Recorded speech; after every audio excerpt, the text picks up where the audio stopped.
Invité va nous présenter sa dernière bande dessinée. C'est Tronchet. Tronchet est né à Béthune, dans le nord de la France. Il est donc auteur de bande dessinée, auteur complet. On lui doit des personnages comme Raymond Calbut, Raoul Fulgurex ou encore Jean-Claude Tergal. Il a également écrit plusieurs romans et il nous revient avec Dominique Comilotto. Bonsoir, bonsoir Didier Tronchet. Bonsoir. Vous nous revenez Didier avec un roman graphique dans la très belle collection écriture de chez Casterman. Ça s'appelle Le Fils du Yéti. Voilà l'objet. C'est l'histoire d'un homme qui vit seul dans une maison dont l'appartement au-dessus va prendre feu. Et puis ça va changer un petit peu sa vie parce qu'il va devoir, voilà, d'abord il va rencontrer une femme. Cette femme va, on va pas raconter les détails, mais va s'approprier quelque part une partie de sa vie, c'est-à-dire ses albums photos. Et il a une collection incroyable d'albums photos. Et en les revisitant, il va tomber sur une photo qui a été prise juste avant qu'on ne dise souriez, le petit oiseau va sortir. Et sur cette photo, il y a son père qui regarde de travers, qui a un regard triste, qui ne sait pas composer un visage pour la photo. Et 3 semaines plus tard, ce père va mourir, alors que lui, le héros, est tout petit. Est-ce que c'est un homme qui va, à un moment donné, va faire le point sur sa vie et sur sa relation au père, à ce père qu'il a très peu connu finalement? Oui, parce que je pense qu'il ne se pose pas la question avant ça. C'est un peu comme si tous ces événements lui étaient livrés d'un bloc, alors que jusqu'à présent c'était une vie sans histoire, sans véritable question fondamentale. Et en 8 jours, il a tous les événements qui lui tombent dessus, qui l'obligent à aller plus loin. On a l'impression qu'en fait, dans ce roman graphique, il y a le momentum, et puis derrière, il y a tout ce qui permet de rassembler les pièces du puzzle de sa vie, comme finalement un peu chacun d'entre nous à un moment de notre existence. Oui, sauf que là, d'un point de vue dramaturgique, ce qui était drôle, c'était de lui faire rassembler ça sur 8 jours. Et donc, c'est assez brutal. Et notamment, le premier événement qui est effectivement un incendie, qui m'est arrivé d'ailleurs. J'ai eu chez moi l'étage supérieur qui a brûlé de la même façon, en pleine nuit. C'est spécial comme épreuve. Et c'est assez drôle parce qu'on se pose une question essentielle du type, qu'est-ce que je vais emmener? Qu'est-ce qui est important pour moi? Qu'est-ce qui fait ma vie? Les albums photos? Et alors moi, bizarrement, j'ai choisi les albums photos, ce qui est très curieux. Ah, vous aussi. Mais il y a pas mal de vous là-dedans, finalement. Oui, parce que, voilà, je l'ai dit, vous êtes né à Béthune, le personnage va assister aux funérailles de la grand-mère dont il ne savait même plus qu'elle était encore en vie tellement elle est vieille. Il va retourner à Béthune, il va retrouver son frère et cette manière de s'embrasser parfois qu'on a dans les familles qui le gêne un petit peu. C'est très autobiographique, ce roman graphique. Oui, forcément. Moi, j'avais envie de repartir d'éléments concrets, simples et ressentis, et pas de faire de la construction, de la fabrication.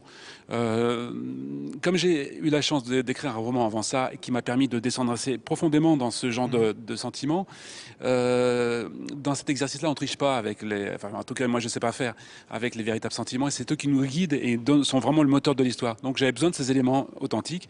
Et effectivement, ce frère est mon frère, que je ne comprends pas pourquoi j'embrasse sur les joues à chaque fois. C'est une coutume locale. Je ne sais pas si vous faites ça ici. Si, on embrasse nos frères. C'est spécial quand même. C'est le Nord ici. Hein. Oui, c'est ça.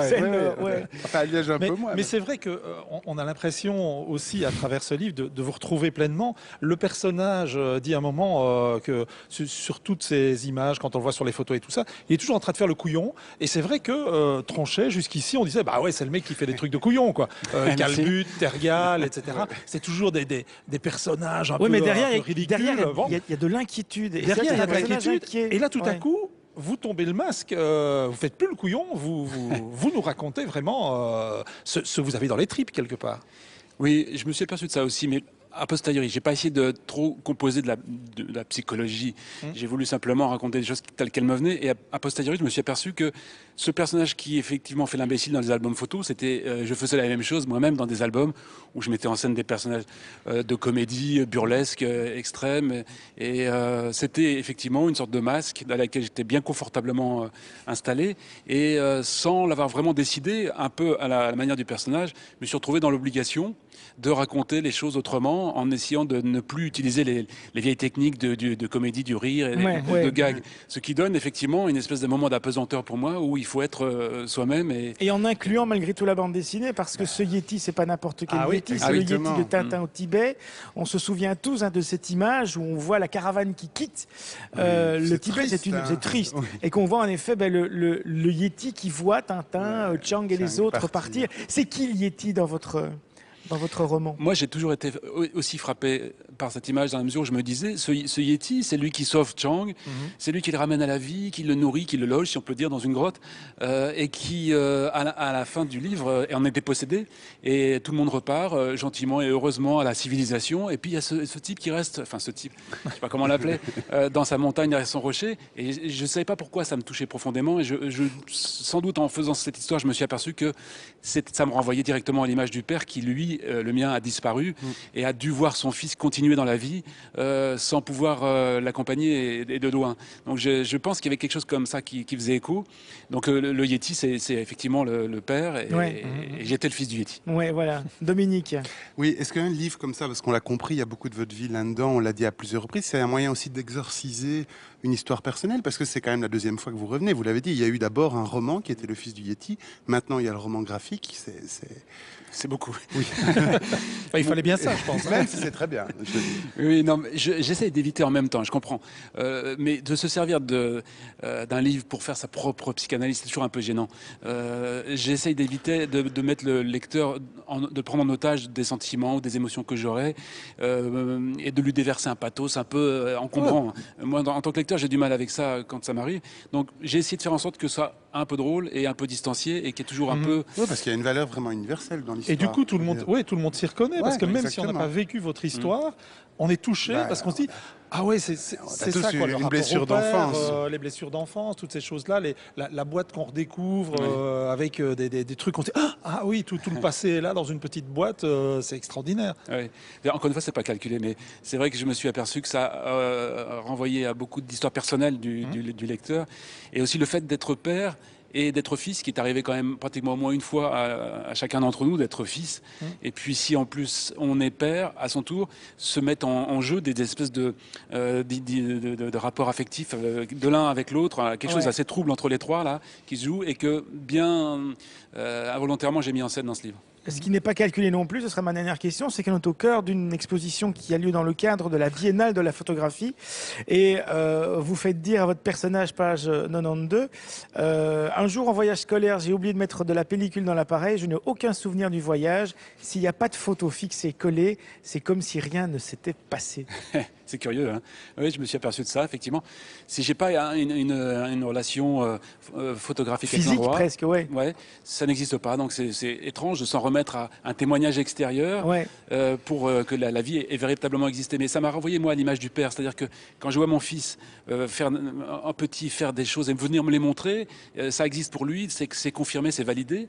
J'ai sans doute pas eu cette chance, n'ayant pas eu de père. Je fais pas de pathos non plus. Mais donc j'ai dû faire un transfert sur les témoignages photographiques extérieurs pour valider ma propre existence. Voilà, ce genre de choses. Ouais, Didier Ceci dit, Tronchet, ça va quand même mieux pour vous, pour votre héros. Hein. Vous avez un fils, vous avez une vie, Oui, etc. ça va bien. Parce que lui, il est quand même très très seul. mais il fait plus il a le écrit une carte mais- postale à la ouais, fin. oui, mais, On n'en mais il dira fait pas plus le plus. couillon. Mais il fait plus le couillon. Il fait plus le couillon.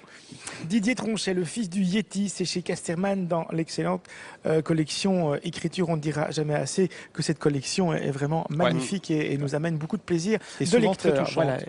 Exactement, Comme ici. voilà. Désir, ce sera notre dernier sujet. On chante.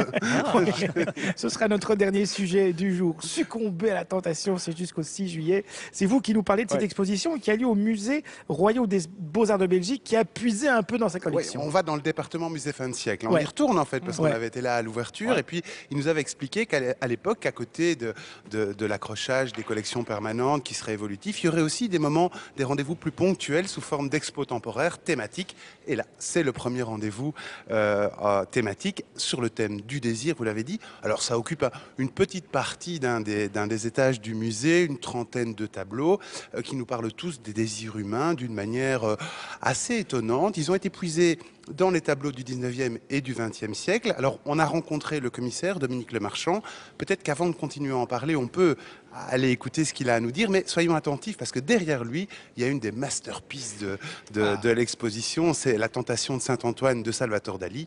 Donc, vous verrez, il y a un gros plan. C'est un des 30 tableaux. Que dire après une introduction de Dominique Comminotto? Dire voici le reportage, et il est signé Flavie Gauthier. Ça, vous l'aviez pas dit.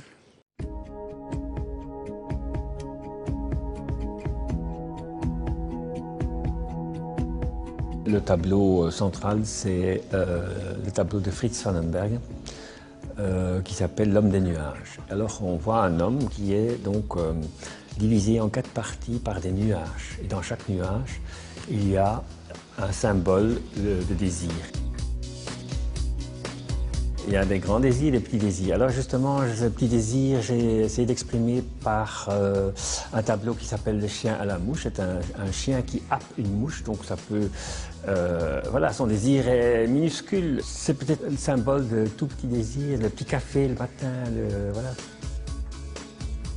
Comme conservateur, je voulais montrer des choses quand même cachées, donc on ne montre pas. Alors je voulais exprimer le désir justement qui va de plus en plus vers l'absolu. Par exemple, j'exprime ça avec une œuvre tout à fait abstraite qui s'appelle Le désir de l'homme. Ça exprime tout ce qu'on ne peut pas exprimer. Et je crois que pour moi c'est essentiel. Voilà, l'exposition est à voir donc jusqu'au 6 juillet prochain. Alors j'ai quand même envie de revenir une minute sur ce tableau qui est un peu l'ossature. On a vu la masterpiece avec Dali, puis à côté il y a une autre œuvre de Fritz Sonnenberg, hein, L'homme des nuages. C'est un peu l'ossature. Pourquoi? Parce que toute l'exposition et tout l'accrochage est construit autour des symboles qu'on a pu voir dans le reportage. Hein. Il y avait les fruits pour les besoins primaires, le manger, le boire. Il y avait ce buste de femme nue qu'on a vu qui lui symbolisait... Pour les besoins primaires. Évidemment, non, le désir charnel et sexuel, c'est pas la même chose, Jean-Marie. Calmez-vous, Jean-Marie. Et puis la rose c'est évidemment l'évanescence de la vie qui passe, les sentiments qu'on peut avoir finalement soit avant, soit après le sentiment de désir. Une fois que l'amour est passé, une fois ou alors quand on est en attente de son devenir. Par exemple, il y a une très belle œuvre d'une femme qui coud une robe de mariée qui a l'air extrêmement triste parce que évidemment elle coud celle d'une autre et elle aimerait tellement coudre la sienne. Ça pourrait être la sienne aussi et elle n'a pas envie. Oh, je ne pense pas. En tout cas, c'est pas comme ça que je l'ai vécu, Jean-Marie. Enfin, je l'ai ressenti, Jean-Marie.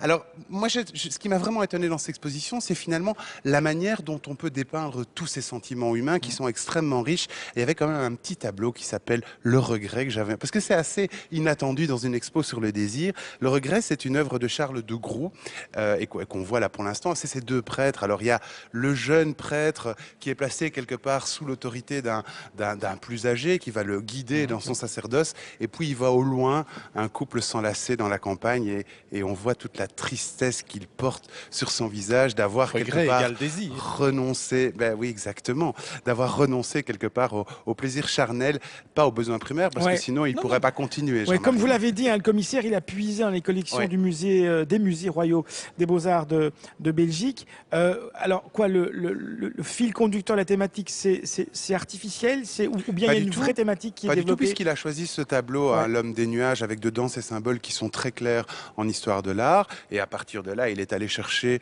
des thématiques qu'il a rapprochées du tableau. Et en restant toujours dans le fin de siècle, alors dans cette époque du musée. Il a un petit peu dépassé à un certain moment. Il a un petit peu dépassé sur le 20e.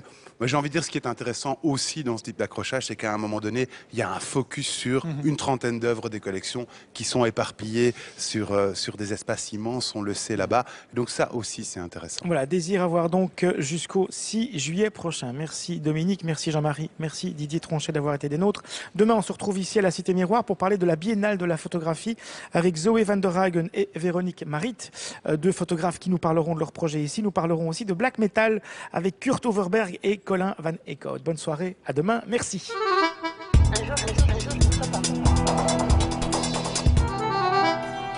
Différents.